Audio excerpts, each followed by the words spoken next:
My name is Peter.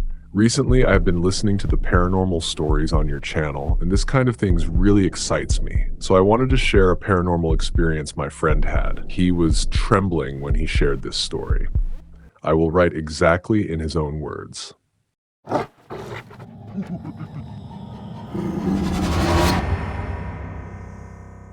was 21 when it happened. It was winter break from university, and I decided to visit my home province after 5 years away. The province is old, older than most cities in the country. The houses are made of stone and dark wood, and the roads follow paths that existed long before cars. Winters are long, quiet, and heavy. Snow rarely falls hard, but mist never leaves. It wraps the land like a cloth that never dries. I arrived just before sunset. The bus dropped me near the old square, where a broken clock tower stands frozen at a time nobody remembers. The mist was already thick. It softened sounds and swallowed distance. I could see only a few meters ahead. My breath looked pale and weak. The cold felt different from the city. It felt alive. My family house sits near the edge of the province, close to fields that no one farms anymore. My parents were away visiting relatives, so I stayed alone. That should have been my first warning. Elders say winter nights should never be spent alone in old houses. I remembered that later. The first night passed quietly. The next evening, I went for a walk. I had always loved walking in winter. The silence calmed me. The mist was thicker than usual, but I knew the paths well. Or so I thought. Lamps along the road barely worked, casting weak yellow light that died inside the fog. My footsteps sounded wrong, like they did not belong to me. Halfway down the old market road, I heard someone walking behind me.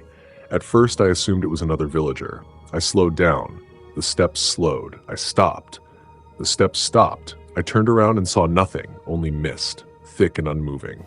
I laughed it off and continued walking. Then I heard breathing.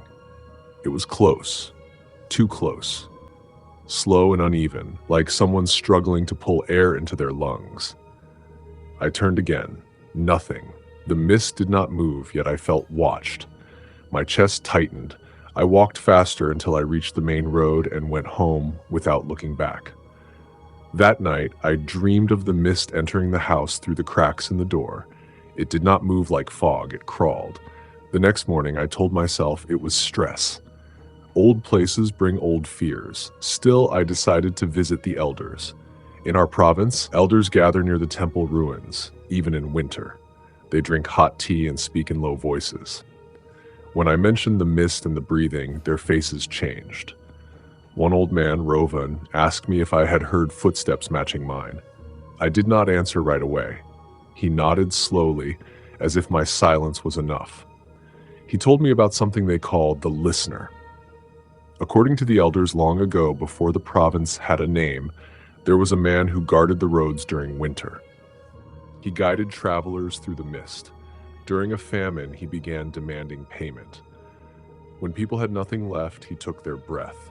One winter, villagers found him frozen near the fields, his mouth open, his lungs filled with blood. They buried him without rites. After that, people began hearing breathing in the mist. They said the listener does not demand money anymore. It waits. It copies. It listens to your steps and learns your rhythm. When it walks beside you, you will not hear it. You will only feel tired, heavy. Then, if you turn around, it takes your breath. I laughed weakly and thanked them, but fear stayed with me. That evening, I stayed inside. Near midnight, the power went out. Darkness swallowed the house. The mist pressed against the windows like fogged glass. Then I heard knocking. Slow, polite. I did not answer. The knocking continued, moving from the front door to the side of the house, then to my bedroom wall. Each knock sounded like it came from inside my chest. I whispered for it to stop. The knocking stopped. I thought that was the end. It was not. The next day, I had to go out. I needed supplies. The mist was worse than before.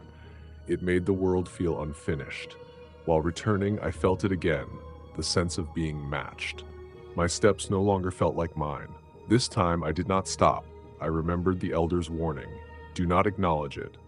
Do not answer. Do not match your breathing to it. Then I heard my name, soft, almost kind. It came from the mist beside me. I ran. I tripped near the old fields. My chest burned. As I lay there, I felt something kneel near my head. I could not see it, but I felt its cold presence. Then, it breathed in deeply. I could not breathe. Air refused to enter my lungs. Panic exploded in my mind. In that moment, I remembered what the elders said about rites. I pressed my face into the frozen ground and held my breath as long as I could. Pain screamed through my body. Then the breathing beside me stopped. When I stood, the mist felt thinner. I walked home slowly and did not look around. That night, I packed my things. I left in the daylight. Before leaving, Rovan stopped me. He said I was lucky. Most people who feel the listener more than once never leave. I asked how to stay safe. He said, do not walk alone in the mist and never look back. I have not returned since, but every winter I remember that experience, and it still shakes me to the core. Fear takes over me if I am alone at night. Hello, I am Alex. Recently, I listened to some stories from your channel, and I felt like sharing my own experience that I had several years ago. It was a paranormal experience that I couldn't explain in any way. I hope the listeners will believe my story. Okay, let's continue without any delay.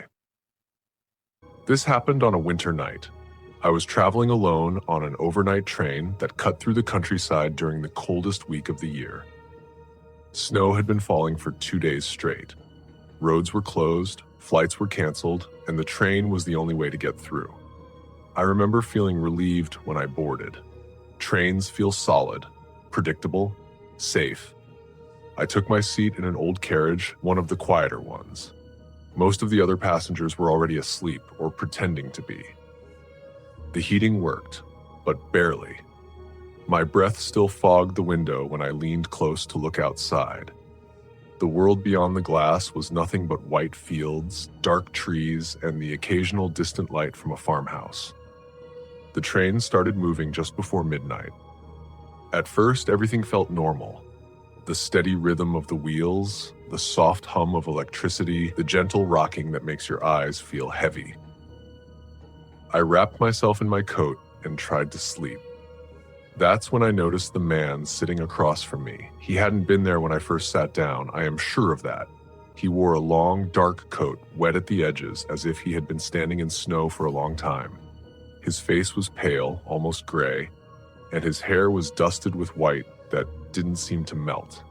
He stared straight ahead, not at me, not at the window, just forward, completely still. I assumed I hadn't noticed him earlier. It happens. I closed my eyes. A few minutes later, I felt cold. Not the usual winter cold, but something sharper, like the air itself had thinned. I opened my eyes and saw frost creeping along the inside edge of the window. Inside the train. That shouldn't happen. The man across from me slowly turned his head. When he looked at me, I felt a pressure in my chest, like my lungs had forgotten how to work. His eyes were dark, deeper than shadows, and his lips were slightly blue. He didn't blink. "Is this your stop?" he asked. His voice sounded distant, as if it were coming from another carriage. I told him no. He nodded once and turned forward again. The cold eased a little, just enough for me to breathe normally. I told myself it was anxiety, lack of sleep, winter paranoia. The train suddenly slowed. Outside, there was nothing but forest. No station, no lights. The train came to a full stop, and the silence was immediate and heavy. Even the hum of electricity faded. The doors did not open. People began to stir. Someone muttered in irritation. A conductor walked down the aisle, speaking into his radio. I heard him mention something about a signal failure. That's when I noticed something terrifying. The man across from me was gone. The seat was empty. The fabric was dry. There was no sign he had ever been there. I stood up and looked around the carriage. No one matched his description. Everyone else looked alive. Warm. Real. The train lights flickered. When they came back on, the man was sitting beside me. I did not hear him move. I did not feel the seat shift. He was just there, close enough that I could smell him. He smelled like snow, metal, and something old. "This is my stop," he said. Before I could react, the train doors slid open. Outside was not a platform, it was a frozen clearing, lit only by the weak glow of the train's interior. Snow fell thick and silent. I could see shapes in the trees, dark, unmoving shapes that might have been people standing far too close together. No one else seemed to notice. The passengers stayed in their seats. The conductor was frozen mid-step, like a paused video. The man stood up, he looked at me again, and this time his eyes were filled with something like sadness. "They always stop here," he said quietly. "In winter." He stepped off the train. The doors began to close. Without thinking, I stood and ran forward. I don't know why. Curiosity, fear, or maybe something else pulling me. My foot hit the edge of the doorway just as the doors slid shut again. The train lurched forward. I fell back into my seat. The carriage lights returned to normal. People started moving again. Someone complained about the delay. The conductor laughed nervously and said we were back on schedule. I was shaking uncontrollably. I looked out the window as we moved away. For a moment, I saw the man standing alone in the snow, watching the train leave. Behind him, those dark shapes stepped closer, slowly surrounding him. Then, the forest swallowed everything. I got off at the next major station and refused to continue my journey. I told the staff that I was sick. They offered me water and blankets. They said the train had never stopped between stations. Months later, I searched online. I found an old article about a derailment decades ago. Same stretch of track, same forest. The train had stopped because of a signal error during a snowstorm. Several passengers stepped outside while waiting. They froze to death. One witness claimed the train doors opened on their own. Since that night, I avoid trains in winter.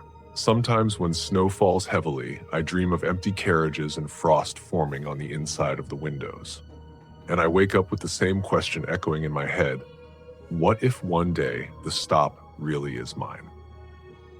Okay, that was my experience. I know it may not sound that scary, but it was real, and I know if you had experienced it in person, you would have been terrified.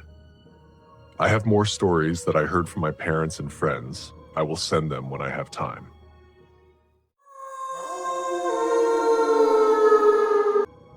My name is Tomasz, and I am writing this as a record, not as a story. I have avoided talking about what happened for years because every winter it comes back to me, clear and cold.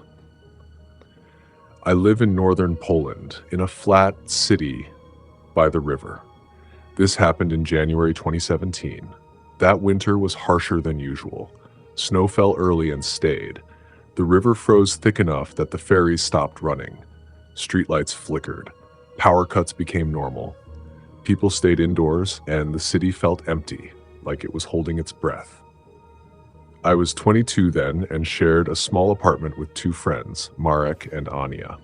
We worked different shifts, so we were rarely home at the same time. Our building was old, built during the communist era. 12 floors, gray walls, long corridors, and a basement that smelled of rust and damp paper. The heating system was unreliable, so we used space heaters and wore jackets indoors. On the night it started, Marek was visiting his parents and Anya was on a night shift at the hospital. I was alone. Around 11:40 p.m., the power went out. This was not unusual, but the silence that followed was. No hum of heaters, no elevator noise, no cars outside. Even the wind seemed to stop. I used my phone flashlight and lit a candle on the kitchen table. The flame shook like it was nervous. That was when I heard someone walking in the corridor outside my door. Slow steps, heavy, one foot dragging slightly. I assumed it was a neighbor checking the fuse box. Still, it bothered me because the steps stopped right in front of my door. I held my breath. After a few seconds, the steps moved on, slow again toward the stairwell. I told myself I was tired. 10 minutes later, there was a knock. Not loud, not soft, 3 firm taps. I didn't answer. No one ever knocked that late unless it was serious, and if it were serious, they would knock again. They didn't. Instead, I heard breathing right outside the door, deep and slow, like someone trying to calm themselves. I backed away and locked myself in the bathroom. I stayed there for almost an hour until the power came back on. The corridor noise didn't return. The next morning, I told Anya about it. She laughed and said, "Winter makes people imagine things." Marek said it was probably the building caretaker, drunk again. I wanted to believe them. But that was only the beginning. Over the next week, small things started happening. Our apartment smelled cold even when the heaters were on. The windows frosted from the inside. I found wet boot prints near the door one morning, leading from the corridor into our hallway and stopping at my bedroom door. No one admitted to entering. At night, I heard the elevator moving even when the power was stable. It would stop on our floor and stay there. The doors never opened. Funny. Anya began to complain about dreams. She said she dreamed of standing in the corridor, bare feet on ice, while something watched her from the stairwell. Marek stopped joking. He said he felt like someone was standing behind him when he brushed his teeth. Then came the knocking again. This time it happened while we were all home. 3 knocks, same rhythm. Marek opened the door before I could stop him. There was no one there. But the cold rushed in like a wave. The temperature dropped so fast that the candle flame went out. Our breath turned white inside the apartment. From the stairwell came that dragging sound again, but faster, like it was running away. That night, we searched the building. Other residents said they heard nothing. No one saw anyone. On the 3rd night after that, Anya didn't come home. Her phone went straight to voicemail. The hospital said she left on time. Marek and I waited until morning, then went to the police. They told us adults go missing all the time and asked us to wait. By evening, snow began falling again, thick and heavy. I went to the basement to check the fuse box after another power cut. The basement lights were on emergency power, dim and yellow. Halfway down the stairs, I smelled something like frozen meat. I found Anya's scarf on the floor near the storage rooms. Then I heard her voice. She was calling my name. It came from behind one of the locked metal doors. Her voice sounded wrong, stretched thin like it passed through ice. She begged me to open the door. She said she was cold. She said it was dark. I reached for the lock, and then I noticed the frost. The door was covered in it, thick and white, spreading onto the walls. No human could survive inside that room without heat. And Anya hated the cold. She always complained. From behind the door, the voice changed. It began knocking from the inside. 3 knocks. I ran. That night, Marek vanished. His bed was empty. The front door stood open, snow drifting inside.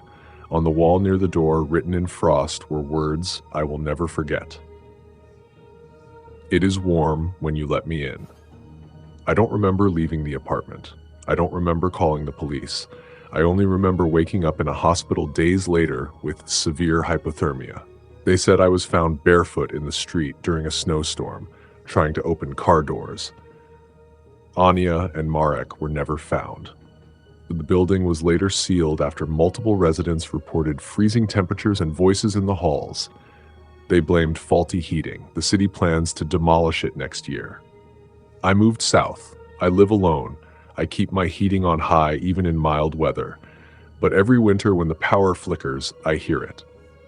3 knocks, waiting for me to open the door. Alright guys, the horror ends here for tonight. There will be more terrifying experiences on this channel, so don't forget to subscribe and like the video. Share it with your horror nerd friends. If you've experienced something paranormal, you can email your story to the address in the description. See you in the next video. Stay safe until then, if you can.